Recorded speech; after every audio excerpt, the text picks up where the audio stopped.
pet cemetery, a ghost host, stretching rooms, tomb buggies, a floating head inside a crystal ball, a ballroom, an attic, a ghost with a passion for hats, a cemetery where grim, grinning ghosts come out to socialize, and hitchhiking ghosts that will follow you home with a tiny female apparition beckoning you to hurry back? Welcome, foolish mortals, to your Friday Fastpass to The Haunted Mansion.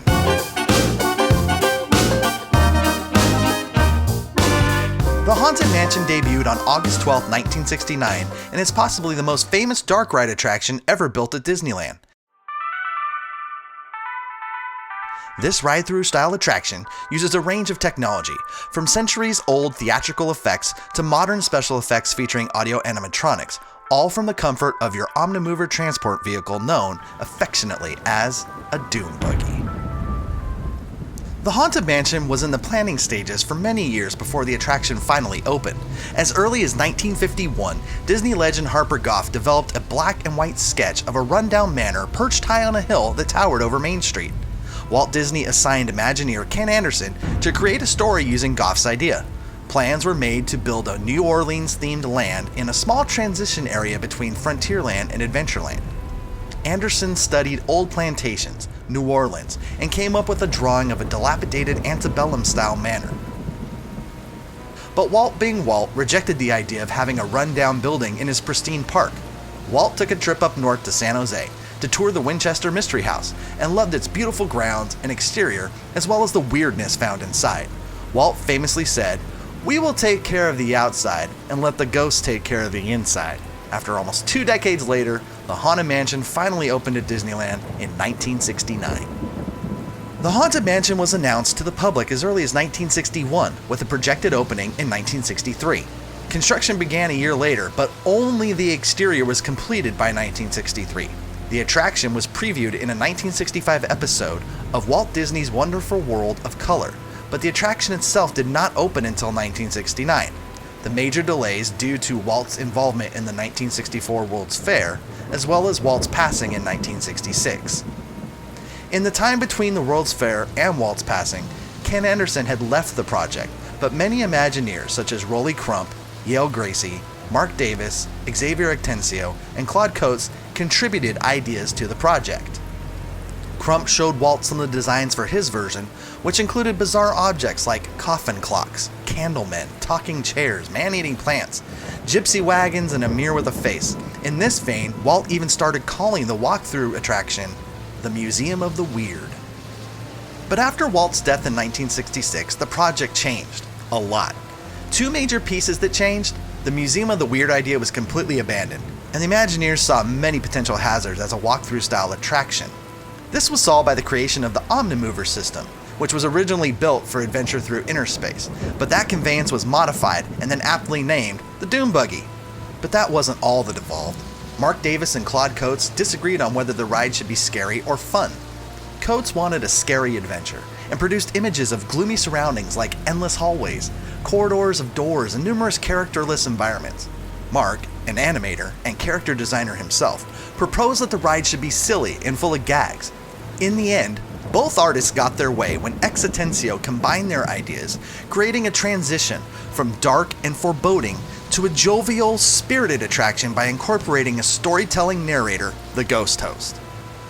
Atencio wrote the lyrics to the attraction's theme song, Grim Grinning Ghosts, which was composed by Buddy Baker, to weave the sections of the attraction into a seamless experience. For this week's Friday Fastpass Fun Facts segment, I thought we could break these down room by room, scene by scene. So let's start with the attraction queue. There's a pet cemetery as you walk past the left side of the house and into the switchbacks. There, on the left, you will see tombs with curious and punny sayings to amuse you while in line. But did you know that there is a secret cemetery on the right side of the mansion above the exit tomb? Ask a CM next time you're there if you can take a peek. They just may let you, because they let us. Making your way into the foyer, post up against the wall underneath a candle sconce and tilt your head upwards toward the ceiling. There, you will find one of the coolest hidden Mickeys in the park.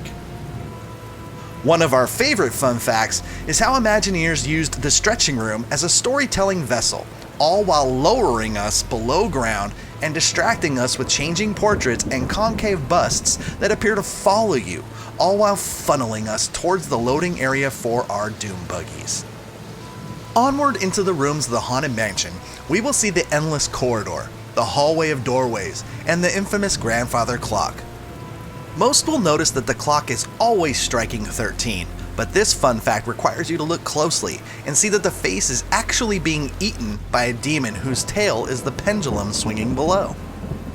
From there, our fun facts take us into the seance room, where the infamous Madame Leota is preaching her incantations.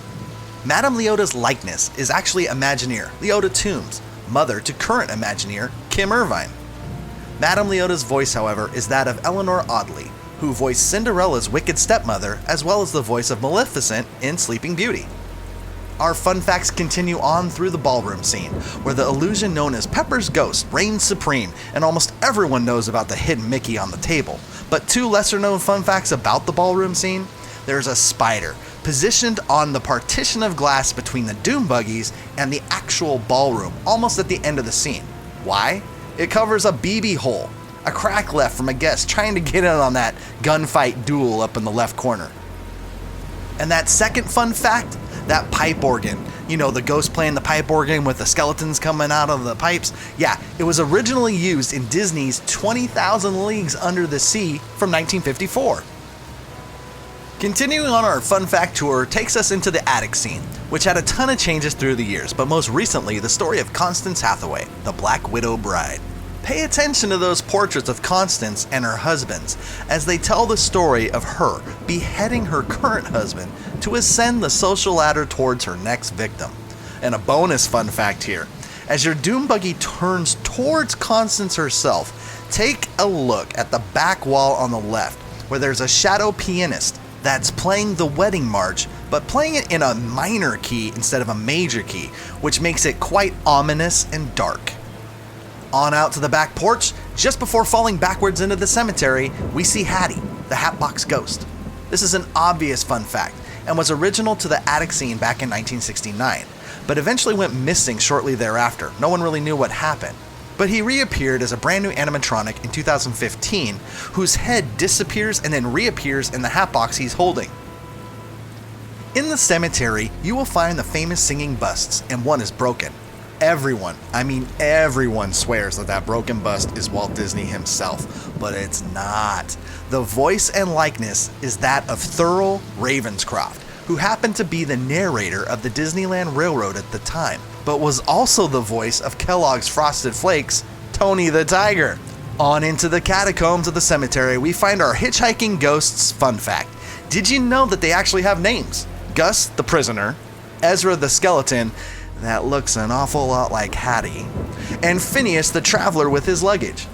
And our last fun fact on the way out of the attraction is that of the little Leota, who again is the likeness of Leota Toombs, but here the real Leota's voice was used to remind guests to hurry back and don't forget to bring your death certificate. Updates and overlays. Again, this could be its own video by itself, but the absolute biggest update to the Haunted Mansion was the Nightmare Before Christmas overlay that debuted in October of 2001. The 1993 claymation holiday favorite from ex-Disney animator and director Tim Burton introduced a perfect storm of what happens when two worlds collide inside the mansion. This seasonal transformation also includes an assist from the Disney bakers and confectioners that create the gingerbread house on the banquet table in the ballroom scene. A new design is crafted each year, and that gingerbread smell is piped into the area to make the scene 100% immersive. And now on to our trivia question. How many ghosts live inside the Haunted Mansion? Wait, that's too easy. Everyone knows that 999 ghosts live in there, so let's see. What else could we ask? Oh, okay. How about this instead? What did Imagineers use inside the mansion to keep it dusty and old? If you like this video, please subscribe to our channel and press that notification bell, because I will be providing these segments weekly. And if you learned something new or just enjoyed the video, please give it a like and comment below. Our next video will take us through the wildest ride in the wilderness, Big Thunder Mountain Railroad, so be sure to press that notification bell so you're alerted when that video drops. But now, on to answer our trivia question. What did Imagineers use inside the mansion to keep it dusty and old? Imagineers bring in 5-pound bags of cobwebs and dust, and they use a device similar to a fertilizer spreader to scatter them around the scenes. Oh, and since we brought up spreading dust, yes, people do really try to sneak in human ashes to spread in there as well, but be warned, this haunted mansion has night vision cameras that can see you trying to do anything like that. So, if you ever hear the call of a HEPA cleanup in the mansion, you now know why. Okay, we only scratched the surface of this attraction, and perhaps down the road we'll take a deeper dive into it. But for now, thank you for watching, and we will see you real soon with the next Friday Fastpass on Suitcase and a Dream.